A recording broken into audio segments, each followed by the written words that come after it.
তার সাথে আমার শারীরিক সম্পর্ক করার কোনো ইচ্ছে ছিল না।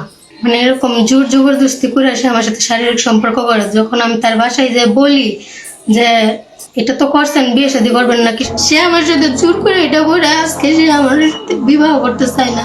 বিয়ে না করলে আমি এখানে আমার জীবন দিব। পরে আমি আসছি আপনার আজকে 3 দিন, শুক্রবারে আসছি। তো ওনার কাকা বলছে যে তুমি আমাদের উপর দায়ভার ছেড়ে দাও, আমি দেখতেছি তুমি বাইরের কোনো লোকের জানো না। আমি বাইরের কোনো লোকের জানাইছি না, আমি বসেই আছি।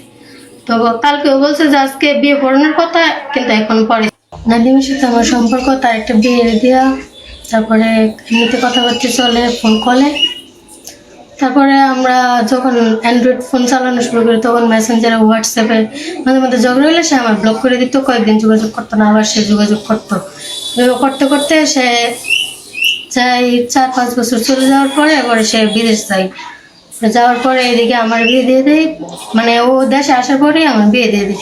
পরে আমি যখন স্বামীর বাড়ি থেকে ফিরে যাত্রা আসি তখন সে বলছে আমি আর না যেতাম, সে আমার হুমকি দামকি দিত যে যাইও না, আমি তোমার বিয়ে শাদী করবো। ওইভাবে আবার কয়েকদিন চলে, ঘোরাফেরাও চলে। কয়েকদিন আগে সে আমার বলছে যে তুমি আসো, আমরা ঘোরাঘুরি করি, ঈদের সময় তো বলছিলাম ঘুরতে নিয়ে যাবো, তো আমি আসি। তার সাথে আমার শারীরিক সম্পর্ক করার কোনো ইচ্ছে ছিল না। মানে এরকম জোর জবরদস্তি করে সে আমার সাথে শারীরিক সম্পর্ক করে। যখন আমি তার বাসায় যে বলি যে এটা তো করছেন, বিয়ে শাদী করবেন না কিসের জন্য, তো সে বিয়ে করতে রাজি হয় না। আর এর আগে সে আমার বলছে যে আচ্ছা ঠিক আছে আমরা বিয়ে করবো, কিন্তু মানে এটা লুকায় রাখবা, আমি বিদেশ থেকে আইসা পরে বিয়েটা করবো।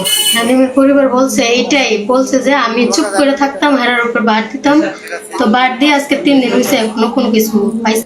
বিয়ে না করলে আমি এখানে আমার জীবন দিব, কারণ একটা মেয়ের সম্মান ছাড়া এর থেকে আর বেশি কিছু হয় না, বুঝছেন। সে আমার সাথে জোর করে এটা করে আজকে সে আমার বিবাহ করতে চায় না, মানে ফলো রয়েছে, কিন্তু তার ফ্যামিলির সাথে সে কিছু যোগাযোগ আছে আমার সাথে।